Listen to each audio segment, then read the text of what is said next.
संस्थेचे संस्थापक छत्रपती शिवाजी महाराज, हिंदू धर्म रक्षक छत्रपती संभाजी महाराज, आरक्षणाचे जनक छत्रपती शाहूजी महाराज.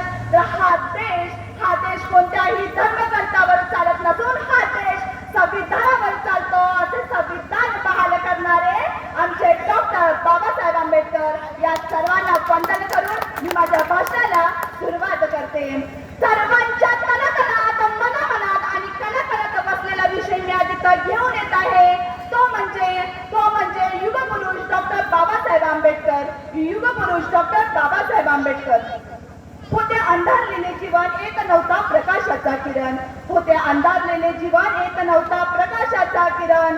पुसण्या त्यांचे अश्रू देण्यात दीनदलितांना नवसंजीवन. अवतरला एक महामानव, त्याचं नाव होता डॉक्टर बाबासाहेब आंबेडकर. त्याचं नाव होता डॉक्टर बाबासाहेब आंबेडकर. डॉक्टर बाबासाहेब आंबेडकर यांचा जन्म मध्य प्रदेशातील महू या गावी 14 एप्रिल 1891 रोजी झाला. आईचे नाव भीमाबाई तर वडिलांचे नाव रामजी आंबेडकर असे होते.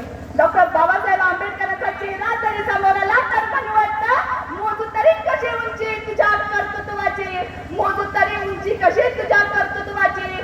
तू जगाला शिकवली वाटल्या माणसातल्या माणुसकीची. तू देव नव्हतास, तू देवदूतही नव्हतास. तू मानवतेची पूजा करणारा खरा महामानव होतास. तू मानवतेची पूजा करणारा खरा महामानव होतास. दीनदलितांच्या उद्धारात केली तू जीवाचे दान. दीनदलितांच्या उद्धारात केले जीवाचे रान. भारतीय राज्यघटनेचे शिल्पकार ते लिहिले भारतीय संविधान. भारतीय राज्यघटनेचे शिल्पकार ते लिहिले भारतीय संविधान. केला 14 दयाचा सत्याग्रह, मनस्मृतीचे केले दहन. केला 14 दयाचा सत्याग्रह, मनस्मृतीचे केले दहन. अशा या डॉक्टर बाबासाहेब आंबेडकरांना करते मी वंदन. या महामानवाने मनुस्मृती नावाची विकलांग घटना जाळून संविधान नावाची घटना चितारत असताना आपल्या एकाच हयातीमध्ये एक नवीन घटना निर्माण करण्याचं काम आपल्या हयातीमध्ये कुणी केलं असेल तर ते म्हणजे डॉक्टर बाबासाहेब आंबेडकरांनी. ज्यावेळी इथला विकलांग समाज तेजोहीन झाला होता, जीवमात्रातल्या जगदीश्वराला, सर्वांमधल्या सर्वेश्वराला, विश्वामधल्या विश्वेश्वराला तो विसरून गेला होता. मोडकळीस आलेल्या वर्णव्यवस्थेच्या वाड्यावर जातीची चूल मांडून भाकरी बाजल्याला हा देव स्वतःलाच विसरून गेला. हे डॉक्टर बाबासाहेब आंबेडकरांनी चांगलेच जाणले होते. या विषयाला कलाटणी देण्यासाठी या विषयाला कलाटणी दिली गेली पाहिजे. नाही तर या दीनदलितांच्या गळ्यातील मडकी कमरेच्या डहाळ्या आणि गाव कुसा बाहेरचं चिन्ह तसंच राहून जाईल. वैदर्भाच्या नरकात कितपत पडलेल्या त्या किशोरी मुलींचं जीवन तसंच उद्ध्वस्त होईल. त्यांना स्वतःचा जीवाचा जुहार करावा लागेल.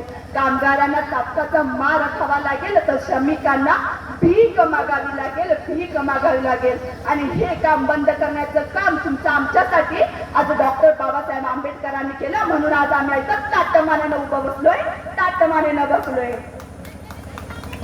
जातच एक गोष्ट तुमच्या समोर जरूर नोंदवावी वाटते की संघर्षातून लढावं कसं, जगावं कसं, वादासमोर उभं राहावं कसं हे त्यांनी आज शिकवण दिली. म्हणून आज आपण इथं लढतोय, जिंकतोय आणि लढतोय.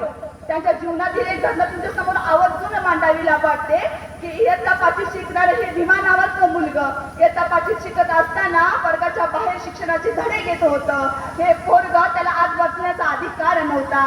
एके दिवशी वर्गात इंग्रज अधिकारी इन्स्पेक्शनसाठी आले. वर्गातील मुलांना प्रश्न विचारला, एकाही मुलाला त्या प्रश्नाचं उत्तर आलं नाही. पण हे भीमा नावाचं मुलगं वर्गाच्या बाहेर बसून शिकत होतं, शिक्षणाचे धडे घेत होते. इंग्रज अधिकारी त्या भीमा नावाच्या पुराला बोलवतात, लेकरा इकडे ये, तुला सगळ्या प्रश्नाची उत्तर देतात, मग तू वर्गाच्या बाहेर का बसलास?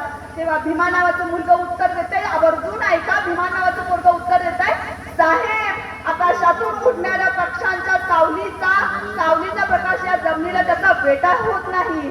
14 तळ्यावर पिणाऱ्या पाण्याचा कुत्र्या मांजरांचा वेटा त्या पाण्याला होत नाही. पण आमच्यासारख्या दीनदलितांचा वेटा या माणसांना, या व्यवस्थेला होतो. आणि हे बंद करण्याचं काम त्यांनी केलं. त्यांना विचारले, तुला शेवटचा प्रश्न विचारतो की तू सांग सर्वात दूरचा ग्रह कोणता, पृथ्वीपासून सर्वात दूरचा ग्रह कोणता. तेव्हा डॉक्टर बाबासाहेब आंबेडकर उत्तर देतात की दूरचा ग्रह तर मला माहित नाही, पण वर्गाच्या कोपऱ्यात ठेवलेला पाण्याचा माठ माझ्यासाठी सर्वात दूरचा ग्रह आहे. आणि ज्या डॉक्टर बाबासाहेब आंबेडकरांना त्या पाठाला हात लावण्याचा अधिकार नव्हता, त्या डॉक्टर बाबासाहेबांनी आपले हात दिल्लीच्या तख्ताला खेचून आणतील इतकं सामर्थ्य तुमच्या आमच्या हातात दिलं. हे शक्य झालं फक्त त्यांच्यामुळंच. जाता येता इतकंच म्हणेन की कोणाचा जन्म कोणासाठी काय घेऊन गेला, कोणाचा जन्म कोणासाठी काय घेऊन गेला. बाबासाहेबांचा जन्म आपल्याला न्याय देऊन गेला. बाबासाहेबांचा जन्म आपल्याला न्याय देऊन गेला. जनावरासारखं होतं जीवन, तो माणूस बनून गेला. जनावरासारखं होतं जीवन, तो माणूस बनून गेला. आणि होतो गुलाम